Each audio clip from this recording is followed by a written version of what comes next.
তো বন্ধুরা, হাওড়া থেকে 12 কিলোমিটার পথ অতিক্রম করে আমরা এই মুহূর্তে পৌঁছে গেছি আন্দুল স্টেশনে। বাড়ির দিকে যেতে যেতে দারুণ একটা ইন্টারেস্টিং জিনিস চোখে পড়লো, সেটা হচ্ছে এই অন্নপূর্ণা মায়ের মন্দির।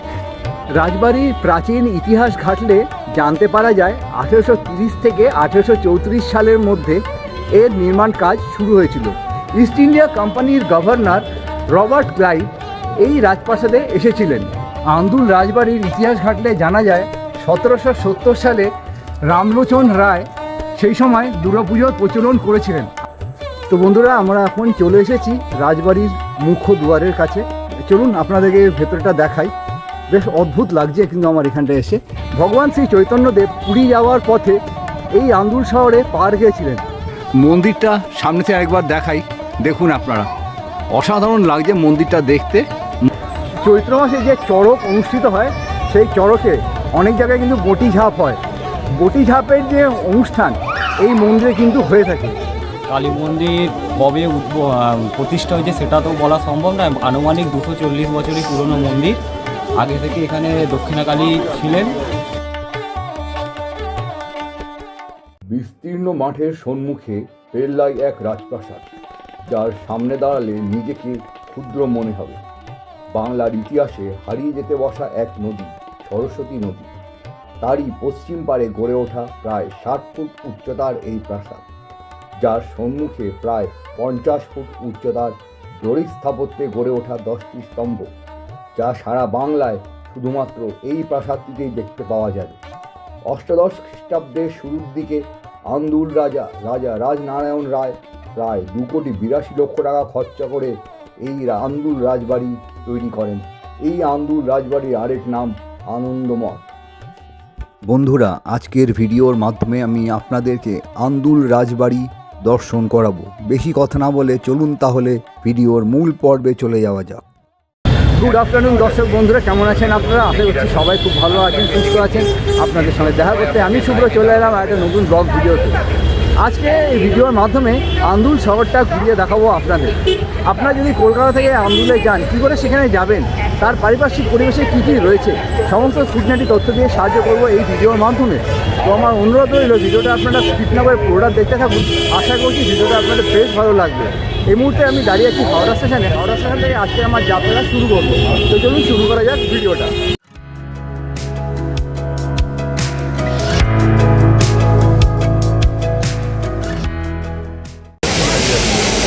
তো আমাদের ট্রেন দিয়ে দিয়েছে হাওড়া খড়গপুর লোকাল 12টা 5, যেটা ছাড়বে 20 নম্বর প্ল্যাটফর্ম থেকে। এরকম আমাদের ট্রেন দিয়ে দিয়েছে। এখন এই হচ্ছে হাওড়া স্টেশন। 20 নম্বর প্ল্যাটফর্মে আমরা চলে যাব। 20 নম্বর প্ল্যাটফর্ম থেকে আমাদের ট্রেন ছাড়বে। তো এই হচ্ছে 20 নম্বর স্টেশন। আমরা চলে এসেছি 20 নম্বর স্টেশনে। 20 নম্বর স্টেশনে দাঁড়িয়ে আছে হাওড়া খড়গপুর লোকাল। হাওড়া খড়গপুর লোকাল এখন আমরা ধরবো, ধরে সোজা চলে যাব আন্দুলে।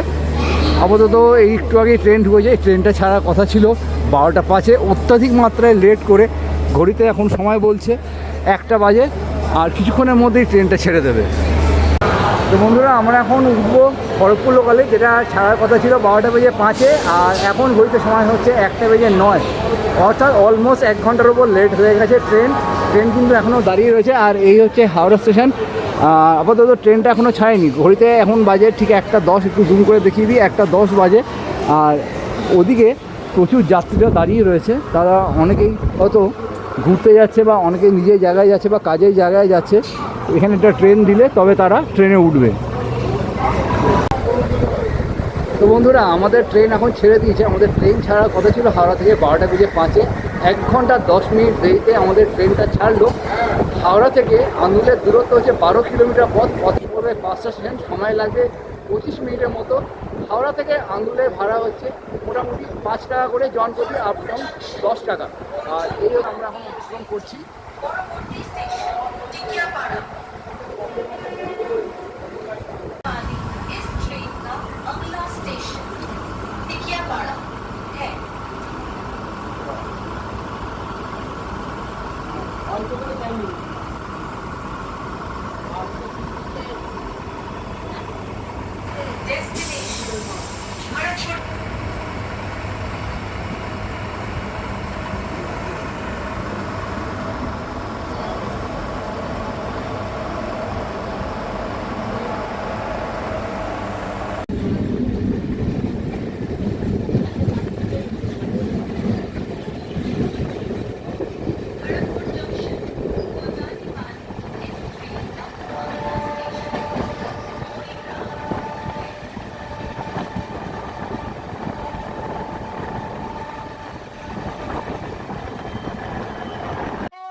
থেকে 12 কিলোমিটার পথ অতিক্রম করে আমরা এই মুহূর্তে পৌঁছে গেছি আন্দুল স্টেশনে। আন্দুল স্টেশন থেকে এখন আমরা বাইরে যাব, বাইরে গিয়ে তারপর তোমাদেরকে দেখাচ্ছি স্টেপ বাই স্টেপ কী করে আমরা সেই রাজবাড়িতে পৌঁছাচ্ছি। চলো দেখাচ্ছি। এই ট্রেনটা বেরিয়ে গেল আপাতত।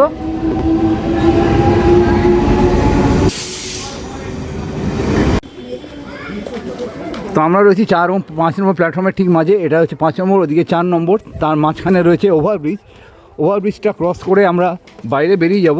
বাইরে বেরিয়ে তোমাদেরকে স্টেপ বাই স্টেপ দেখাবো কী করে আমরা সেই জায়গাটায় যাচ্ছি। চলো দেখাচ্ছি। তো বন্ধুরা, আমরা নেমেছিলাম 4 এবং 5 নম্বর প্ল্যাটফর্মে। আর 4 নম্বর 5 নম্বর প্ল্যাটফর্মকে অতিক্রম করে ওভারব্রিজ দিয়ে আমরা এখন চলে এসেছি 1 নম্বর প্ল্যাটফর্মে। 1 নম্বর প্ল্যাটফর্ম দিয়ে আমরা এখন সোজা বেরিয়ে চলে যাব। আর এখন আমরা স্টেপ ডাউন করে নেমে যাচ্ছি। তো এই নেমে গেলাম, নেমে গিয়ে সোজা চলে যাব বাইরে। আমরা ওই পাশ থেকে এসেছি, ওই পাশে 1 নম্বর প্ল্যাটফর্মে সিঁড়ি দিয়ে এসে তো আমরা এখন বেরিয়ে চলে যাব বাইরের দিকে। বাইরে টোটো, অটো অনেক কিছুই পাওয়া যায়, সেগুলো ধরেও যেতে পারো। যেহেতু আমাদের হাতে সময় রয়েছে, আপাতত সেখান থেকে 1.2 কিলোমিটার পথ অতিক্রম করে আমরা পৌঁছে যাব সেই প্রাচীন রাজবাড়িতে। আপাতত এই যে রাস্তাটা, এই রাস্তা ধরে সোজা বেরিয়ে যেতে হবে।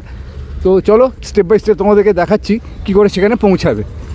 আন্দুল শহরটা খুবই প্রাচীন এবং ঐতিহ্যবাহী শহর। এখানে প্রচুর দর্শনীয় স্থান রয়েছে। আগে আমরা যাব আন্দুলের রাজবাড়ি। এখান থেকে টোটো যায়, টোটোতে মোটামুটি সময় লাগে 5 মিনিট, আর ভাড়া নেবে 10 টাকা করে। আর যেহেতু আমাদের হাতে সময় রয়েছে, সেই জন্য আমরা আপাতত হেঁটেই যাব। আর আপনাদের যাদের পায়ে প্রবলেম রয়েছে তারা অনায়াসেই কিন্তু টোটোতে যেতে পারেন। এই যে সামনে যে রাস্তাটা গেছে, সেই রাস্তা আপনারা যখন পৌঁছে যাবেন তখন আপনারা ওই টোটো ধরে নেবেন রাজবাড়ি যাওয়ার জন্য। স্টেশন থেকে মোটামুটি 100 মিটার হেঁটে এই যে রাস্তাটা বাঁধিয়ে ঘুরলে যে টোটোগুলো রয়েছে সেই টোটোগুলো চলে যায় রাজবাড়ি। আমি একটু জিজ্ঞাসা করব, আচ্ছা এখান থেকে আন্দুল রাজবাড়ি কতক্ষণ লাগে দাদা? টোটোতে গেলে কতক্ষণ লাগবে? মিনিট 5 ভাড়া নেবেন 10 টাকা। আর হেঁটে গেলে কতক্ষণ লাগবে? মিনিট 10-15 লাগবে। আচ্ছা, তো তোমরা জেনে নিলে এখানে ভাড়াটা আর কতক্ষণ লাগবে। আপাতত যেহেতু আমাদের হাতে সময় রয়েছে, এই যে রাস্তাটা যাচ্ছে এই রাস্তা ধরে আমরা হেঁটেই যাব। হেঁটে গিয়ে পৌঁছে যাব আন্দুলের প্রথম দর্শনীয় স্থান রাজবাড়ি। তো চলো দেখাচ্ছি স্টেপ বাই স্টেপ। স্টেশন থেকে আন্দুল রাজবাড়ির দূরত্ব মোটামুটি 1.2 কিলোমিটার। আচ্ছা, শীতকাল যেহেতু, শীতকালে হাঁটতে বেশ ভালো লাগে।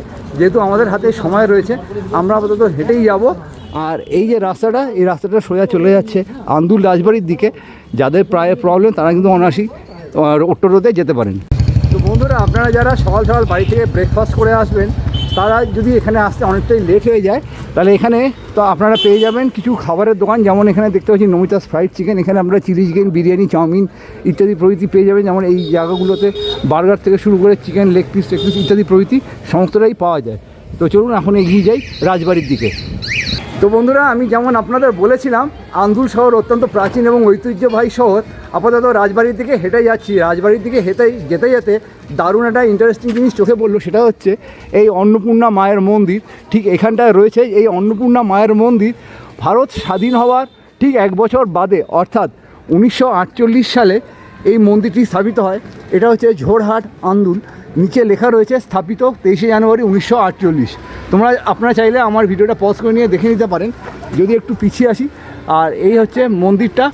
বেশ ভালো লাগছে কিন্তু মন্দিরটা দেখতে, অন্নপূর্ণা মায়ের মন্দির এটি।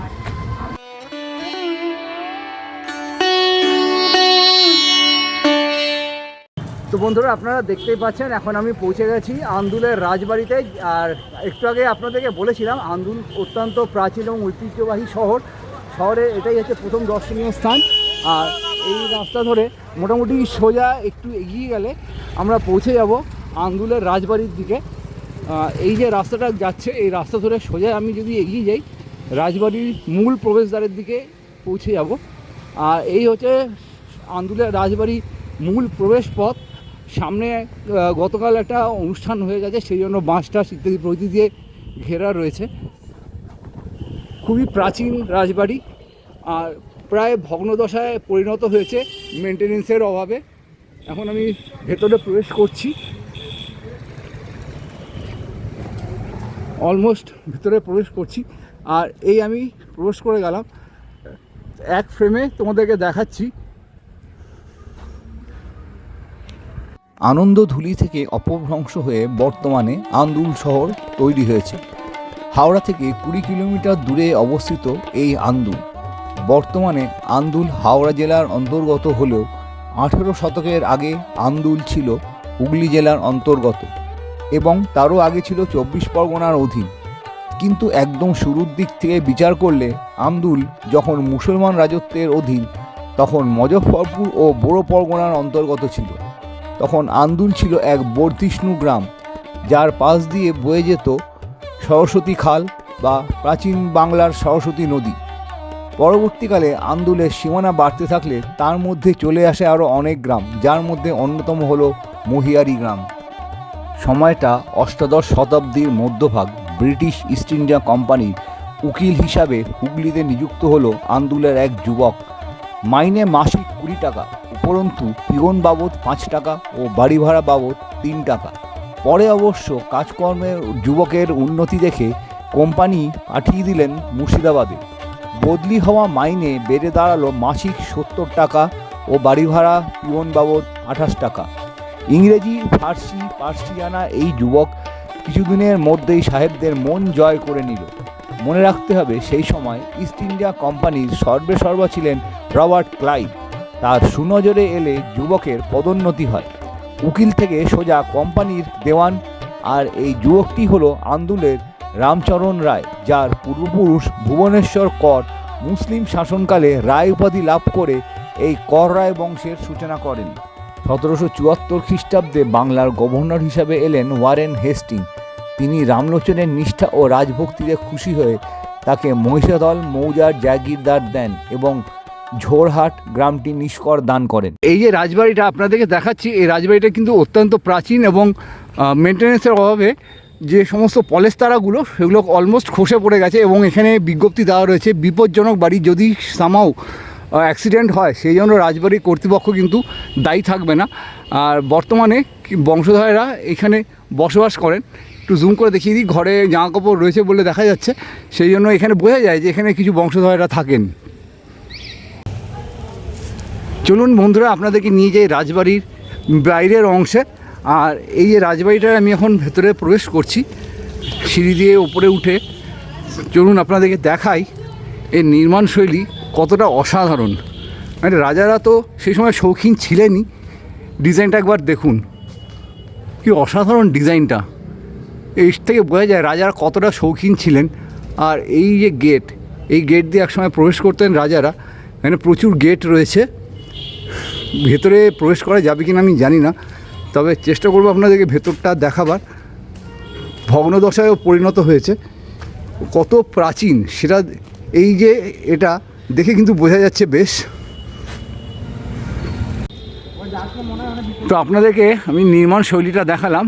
আর এই হচ্ছে আরেকটা প্রবেশদ্বার। এখানে আমি জানি না আমি কতটা কি দেখাতে পারছি। বাড়ির ভেতরটা একটু অন্ধকার অন্ধকার। আর এই সময় আর্কিটেকচারেরটা একবার জাস্ট দেখুন আপনারা। আমি জানি না কতটা কি কভার করতে পারছি। এতটা সুন্দর, মনে হচ্ছে যেন আমি সেই সময় ফিরে গেছি। এতটাই অপরূপ এবং অপূর্ব লাগছে দেখতে, অসাধারণ কিন্তু লাগছে। তো বন্ধুরা, আমরা এখন চলে এসেছি রাজবাড়ির মুখ্য দুয়ারের কাছে। চলুন আপনাদেরকে ভেতরটা দেখাই। বেশ অদ্ভুত লাগছে কিন্তু আমার এখানটা এসে। আর এই হচ্ছে প্রবেশদ্বার। চলুন প্রবেশদ্বার দিয়ে আমি ভেতরে প্রবেশ করি, প্রবেশ করে ভেতরটা দেখাই। কতটা জরাজীর্ণ অবস্থায় রয়েছে রাজবাড়ি, শুধু মেনটেন্যান্সের অভাব। আর আর্কিটেকচার নিয়ে কোনো কথা হবে না, আর্কিটেকচার তো অসাধারণ, বেশ ভালো লাগছে আমার। তোমরা একটু আপনারা একটু জানাবেন যে কীরকম লাগছে। দেখুন, পুরো ভগ্নদশায় পরিণত হয়েছে মেনটেন্যান্সের অভাবে। এত সুন্দর একটা আর্কিটেকচার। সরস্বতী নদীর ধারে যে রাজপ্রাসাদটি আন্দুল রাজবাড়ি নামে পরিচিত, তার আসল নাম হলো আনন্দধাম। 1830 খ্রিস্টাব্দে এই রাজবাড়ি তৈরির কাজ শুরু করেন রাজা রাজনারায়ণ রায় বাহাদুর। রাজবাড়ি সম্পূর্ণ হয় 1834 খ্রিস্টাব্দে। প্রায় 60 ফুট উঁচু এই রাজপ্রাসাদ বাংলার ইতিহাসে কিন্তু এক বিরল দৃষ্টান্ত। পেরোলেই বাড়ির ভেতরে এই অংশটিতে গড়ে উঠেছে নাচঘর, যাকে ঘিরে রয়েছে প্রায় 16টি উঁচু স্তম্ভ। নাচঘরের দুপাশে 3 তলা ভবন, যার প্রতিটি তলা 20 ফুট করে উঁচু। আর এই অংশে রাজবাড়ির সদস্যরা বসবাস করত। রাজবাড়ির প্রাচীন ইতিহাস ঘাটলে জানতে পারা যায় 1830 থেকে 1834 সালের মধ্যে এর নির্মাণ কাজ শুরু হয়েছিল, যা শেষ হয় 1834 সালে, অর্থাৎ আজ থেকে 250 বছর আগে ব্রিটিশ পিরিয়ডে ইস্ট ইন্ডিয়া কোম্পানির শাসনকালে এই নির্মাণ কাজ কিন্তু শেষ হয়। বর্তমানে মিত্র বংশ দ্বারা পরিচালিত এর বংশধরেরা এই রাজবাড়ির কোনো একটা বাড়িতে বসবাস করছেন, কিন্তু এই যে রাজবাড়িটা বর্তমানে মেনটেনেন্সের অভাবে ভগ্নাবশেষে পরিণত হয়েছে। আর বাড়িটি সত্যি খুবই বিপজ্জনক অবস্থায় রয়েছে, যেটা তোমাদেরকে আগের ক্লিপে দেখিয়েছি।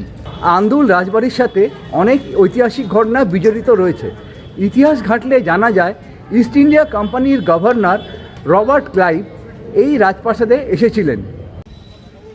রাজপ্রাসাদের মধ্য অংশে যদি আমি একটু নজর করি, এই যে মোটামুটি এই যে জায়গাটা, এইখানটায় লোকমুখে শোনা যায় বাইজিদের নাচঘর ছিল এবং বিশাল এরিয়া জুড়ে নাচঘরের পরিধিটা ছিল। এই হচ্ছে আন্দুলের রাজবাড়ি। এই আন্দুলের রাজবাড়ির নিচের অংশে এরকম একটা স্কুল করা হয়েছে, শতদল ইনস্টিটিউট, বর্তমানে স্কুলকে ভাড়া দেওয়া আছে। আর এই যে পুরো রাজবাড়িটায় অনেকাংশেই অনেকে ভাড়া রয়েছেন, খুবই বিপজ্জনক অবস্থায় এনারা রয়েছেন। আন্দুলের রাজবাড়িটা তো আপনাদের মোটামুটি ঘুরিয়ে দেখালাম, আর রাজবাড়ি ঠিক এখানে স্কুল রয়েছে নিচের তলায়, সেটাও দেখালাম আপনাদের।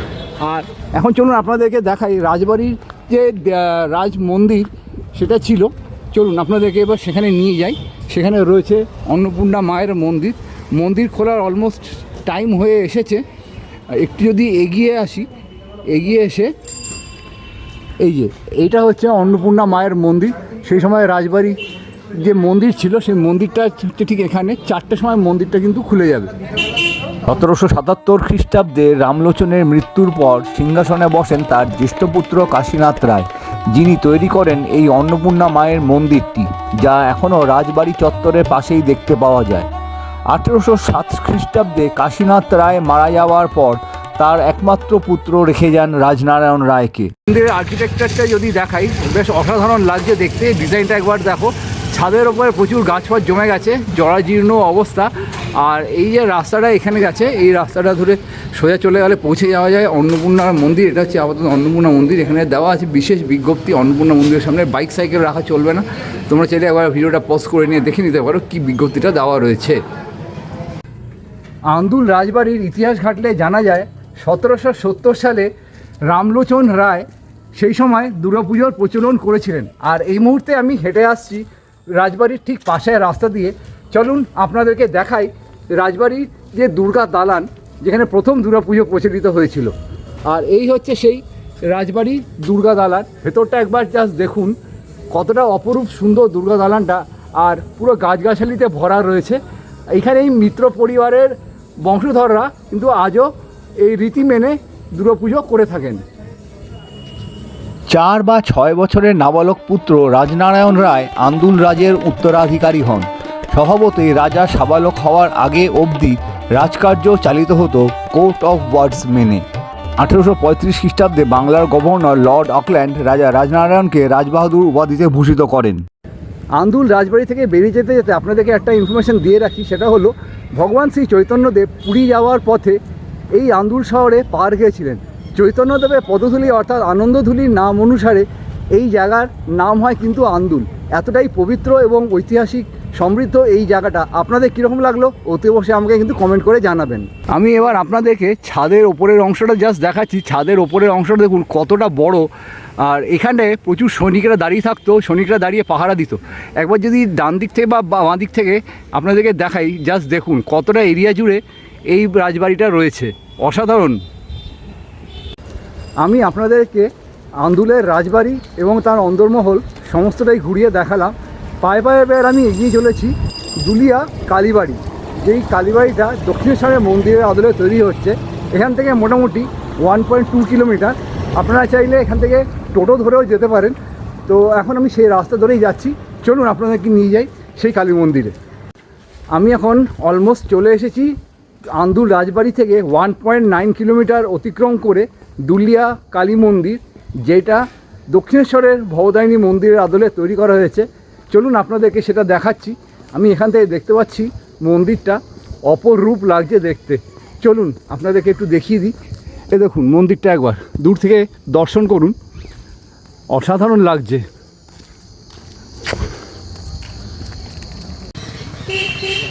চলুন আপনাদেরকে এবার দেখাই মন্দির সহ মন্দিরের কী কী নিয়মাবলী রয়েছে। যেমন এখানে দেখতে পাচ্ছি মন্দির পরিচালনার নিয়মাবলী। পূজার সময় সকাল 9টা থেকে সন্ধ্যে 7টার সময় আরতি, আর সকাল 9টা থেকে 12টা অবধি মন্দির খোলা, বিকেল 4টে থেকে 4:30 থেকে 8:30 অবধি মন্দির খোলা।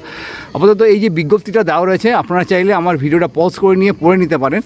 আর এইখানে অনেক কিছু নিয়মাবলী রয়েছে, যেমন মন্দির পরিসরে যানবাহন নিষিদ্ধ, খেলাধুলা নিষিদ্ধ ইত্যাদি প্রভৃতি প্রচুর নিয়মাবলী রয়েছে।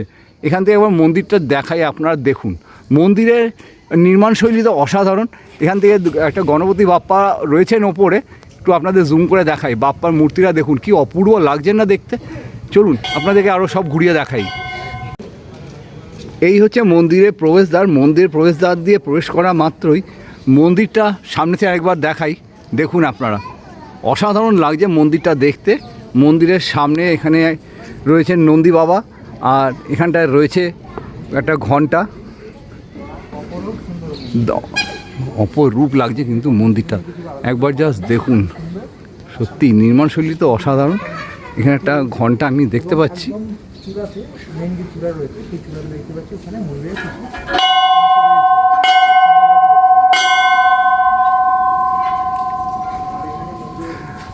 মন্দিরে প্রবেশের আগে আপনারা এরকম ঘন্টা বাজিয়ে নেবেন। আর এইখানে যেটা দেখতে পাচ্ছি, দেবতা এবং অসুরদের মধ্যে যে রশি টানাটানি হয়েছিল, অমৃত কে পাবে, দেবতা এবং অসুরদের মধ্যে কে অমৃত পান করবে, সেই নিয়ে একটা মূর্তি স্বরূপ তুলে ধরা হয়েছে।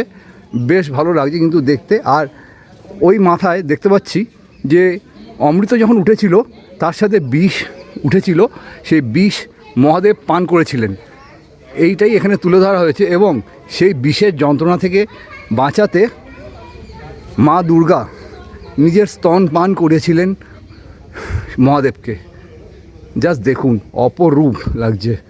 একটু পিছিয়ে এসে আপনাদেরকে দেখাই, একবার জাস্ট দেখুন।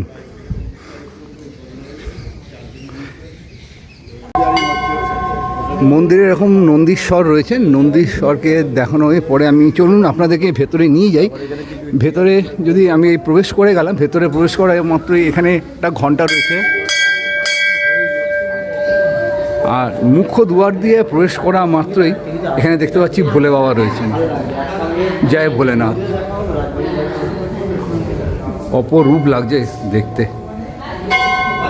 নিচে একটা শিবলিঙ্গ রয়েছে, আর ওইখানে দেখতে পাচ্ছি রাধাকৃষ্ণের একটা মূর্তি রয়েছে। চলুন আপনাদেরকে দেখাই, দেখুন মূর্তিটা একবার, কি অসাধারণ মূর্তি। প্রাণ জুড়িয়ে যাচ্ছে, মন ভরে যাচ্ছে, এত সুন্দর অপরূপ। একটু জুম করি, দেখুন একবার মূর্তিটা, অসাধারণ।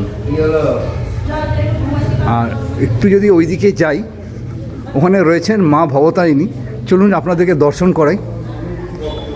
দেখুন একবার মাতৃ প্রতিমাটা একবার দেখুন। সত্যি আমার তো মন ভরে যাচ্ছে মায়ের রূপটা দেখে। আপনাদের কীরকম লাগছে আমাকে কমেন্ট করে জানাবেন। পুরো মূর্তিটা কিন্তু সোনার গয়নায় মা সজ্জিতা রয়েছেন, অসাধারণ।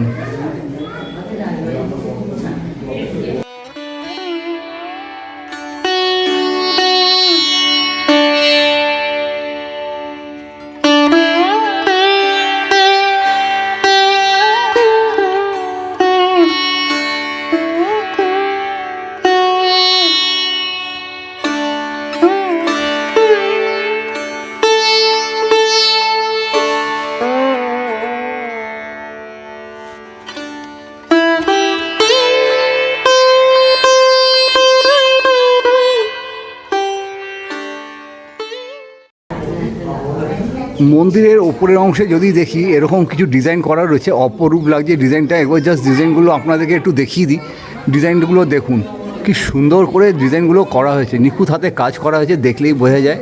আর আরেকটা যেটা বিশেষ জিনিস আমার চোখে পড়লো, পুরো এই যে মন্দিরে যে দরজাগুলো রয়েছে না, এই দরজায় প্রত্যেকটা জায়গায় আর্চের মতন শুরু করে এরকমভাবে ওং লেখা রয়েছে। চলুন আপনাদেরকে একটু কাছ থেকে দেখিয়ে দিই, দেখুন ওং। মন্দির কর্তৃপক্ষ থেকে একটা নতুন জিনিস আমি জানতে পারলাম এখানে এসে। চৈত্র মাসে যে চড়ক অনুষ্ঠিত হয়, সেই চড়কে অনেক জায়গায় কিন্তু বটি ঝাঁপ হয়। বটি ঝাঁপের যে অনুষ্ঠান এই মন্দিরে কিন্তু হয়ে থাকে। চলুন আপনাদেরকে দেখাই কোন জায়গাটা। এই যে এখানে যে ঘাসের জায়গাটা করা রয়েছে, ঘাসের জায়গাটায় বাঁশ পুঁতে তারপরে যে বটি ঝাঁপ হয় সেই বটি ঝাঁপের ব্যাপারটা এখানে অনুষ্ঠিত হয়ে থাকে। এছাড়াও এইখানে কিছু বসার চেয়ার করা রয়েছে আগত দর্শনার্থীরা যাতে এখানে বসতে পারেন, এবং এখানে একটা বারোয়ারি মঞ্চ আমি দেখতে পাচ্ছি। এই বারোয়ারি মঞ্চে দুর্গাপুজো থেকে ছোটো ছোটো নানান পুজো অনুষ্ঠিত হয়ে থাকে। মন্দিরের নির্মাণ শৈলী তো অসাধারণ। আরেকবার চলুন আপনাদের দেখিয়ে দিই।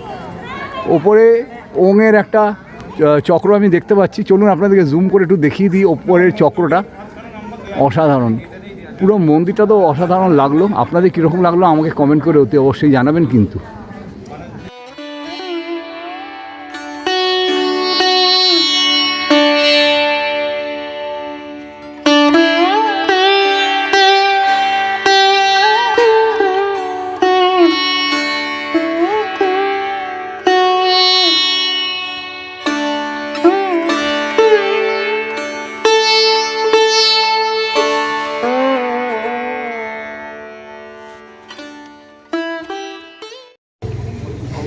ঘড়িতে এখন বাজে 5টা বাজতে 5 মিনিট বাকি, আর অন্ধকার প্রায় হয়েই আসছে। অন্ধকার হওয়ার সাথে সাথে ওপরের দিকে যে লাইটগুলো জ্বলছে, আস্তে আস্তে মন্দিরের লাইট জ্বলছে এবং মন্দিরের যে শোভা আস্তে আস্তে সেটা প্রস্ফুটিত হয়ে উঠছে।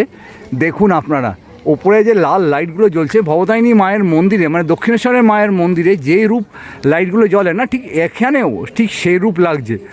এক ফ্রেমে আপনাদেরকে দেখানোর চেষ্টা করছি। দেখুন একবার মন্দিরটা কি অপর রূপ লাগছে, দারুণ লাগছে কিন্তু মন্দিরটা। আপনাদের থেকে কমেন্ট অবশ্যই আশা করছি কীরকম লাগছে আপনাদের।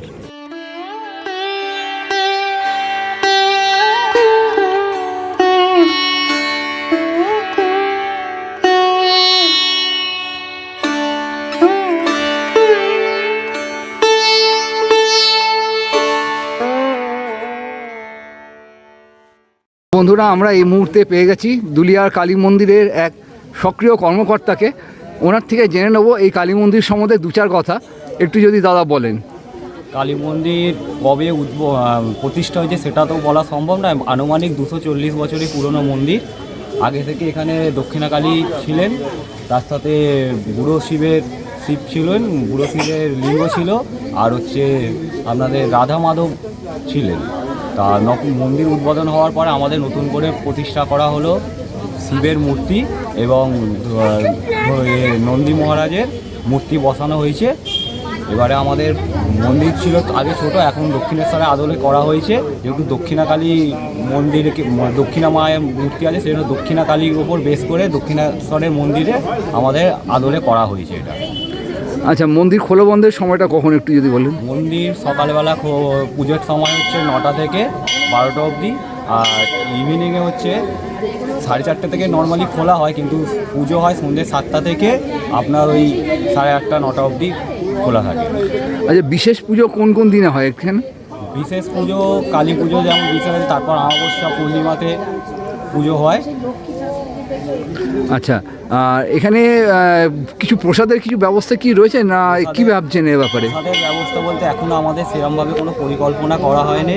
এই আগের মাসে উদ্বোধন হয়েছে, 22শে নভেম্বর উদ্বোধন হয়েছে। এখনও আমাদের ডিসিশন কিছু নেওয়া হয়নি। ফিউচারে দেখা যাক কতটা কি করে উঠতে পারা যায়, এখনও অবধি কোনো প্ল্যানিং কিছু নেই। আচ্ছা, এখানে আসতে গেলে কি করে আসবে একটু যদি দর্শকদের বলে দেন। এখান থেকে আসতে হলে আপনি হাওড়া থেকে ট্রেন মাধ্যম আন্দুল স্টেশন বা মুড়ি স্টেশনে নামবেন, নেবে যে কোনো টোটোয় বলবেন যে দক্ষিণেশ্বরের মন্দির হয়েছে দুইলা বাড়িতলায় যাব, 10 টাকা আপনার ভাড়া নেবে। সেম আন্দুল স্টেশন থেকেও তাই। আর হাওড়া থেকে বাসে যদি আসেন, বাসে করে আন্দুল উল্টোডাঙ্গা বা 61 পাবলিক বাস ধরে দুইলা মোড়ে নামবেন। দুইলা মোড় থেকে নেবে আপনার মিনিট 5 পায়ে হাঁটা পথ। আচ্ছা দাদা, অনেক তথ্য পেলাম, আপনাকে অনেক অনেক ধন্যবাদ। ভালো থাকবেন। এরপরে কোনো দিন যদি আসিস তখন আবার দেখা হবে। ভালো থাকবেন, সুস্থ থাকবেন। ভালো থাকবেন, আসবেন আমাদের মন্দির দেখতে। ধন্যবাদ, অনেক অনেক ধন্যবাদ। ভালো লাগলো কথা বলে। তো বন্ধুরা, আমি আপনাদেরকে এই মন্দিরে কি করে আসবেন, এই মন্দির খোলা বন্ধের সময়টা কতক্ষণ, কি রয়েছে এই মন্দিরে, সমস্ত তথ্য দিয়ে সাহায্য করলাম। আশা করি আপনাদের এই মন্দিরটা বেশ ভালো লেগেছে। তো এই তো হচ্ছে দৌলিয়া কালী মন্দির। দৌলিয়া কালী মন্দিরে ঢোকার মুখে এরকম কিছু ডালার দোকান পেয়ে যাবে, দশকর্মা ভাণ্ডার ও পুষ্পালয়। এইখান থেকে তোমরা পুজোর সামগ্রী নিয়ে তারপর মন্দিরে যেতে পারো। আচ্ছা, এই দাদা হচ্ছে দোকানের ওনার। দাদার থেকে একটু জেনে নেবো কেমন কি জিনিস রয়েছে আর তার একটু হালকা ফুলকা একটু দাম। মোটামুটি ফুল পাওয়া যাবে, জবা যেমন ঠাকুরের যে সমস্ত জিনিস। এবারে দশকর্ম ভাণ্ডারের মধ্যে আছে, দশকর্ম ভাণ্ডারের মধ্যে যেমন যেমন লাগে তিল সমস্ত আর আমি পরিষ্কার করে তো মোটামুটি কিরকম কি দাম রয়েছে একটু যদি দাম বলেন? মোটামুটি যেরকম মার্কেট অনুযায়ী মোটামুটি দামটা ন্যায্য মূল্যে দামটা আমরা নিই। আচ্ছা, তো আপনারা দেখছেন এইখানটায় যেমন রয়েছে মোয়া, তিলের কিছু জিনিস রয়েছে, সন্দেশ রয়েছে, নাড়ু ফাড়ু ইত্যাদি প্রভৃতি রয়েছে। তোমরা চাইলে এই দাদার দোকান থেকে পুজোর সামগ্রী নিয়ে মন্দিরে পুজো দিতে যেতে পারো। অসাধারণ একটা মন্দির আমি কিন্তু এখানে দেখতে পাচ্ছি। তো ফাইনালি দর্শক বন্ধুরা, আজকের ভিডিওর মাধ্যমে আমি আপনাদেরকে আন্দুলের দুটি দর্শনীয় স্থান বা দুটি জনপ্রিয় স্থান ঘুরিয়ে দেখালাম। প্রথমত আমি আপনাদেরকে নিয়ে গেলাম আন্দুলের রাজবাড়ি এবং দ্বিতীয় দর্শনীয় স্থান হলো দুলিয়ার এই কালীবাড়ি।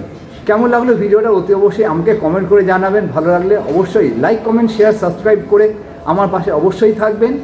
আর এরকম কন্টেন্ট পাওয়ার জন্য আমার চ্যানেলটিকে অতি অবশ্যই একটা হাইপ করে দেবেন। ভিডিওতে হাইপ করে দিলে আমার ভিডিওটা লিডার বলে প্লেস পাবে। তো চলুন দেখা হচ্ছে পরবর্তী নতুন কোনো ব্লগে নতুন আপডেটের সাথে অন্য কোথাও ভালো ভিডিওতে। ততক্ষণের জন্য বিরতি নেব। ভালো থাকবেন, সুস্থ থাকবেন, বাই।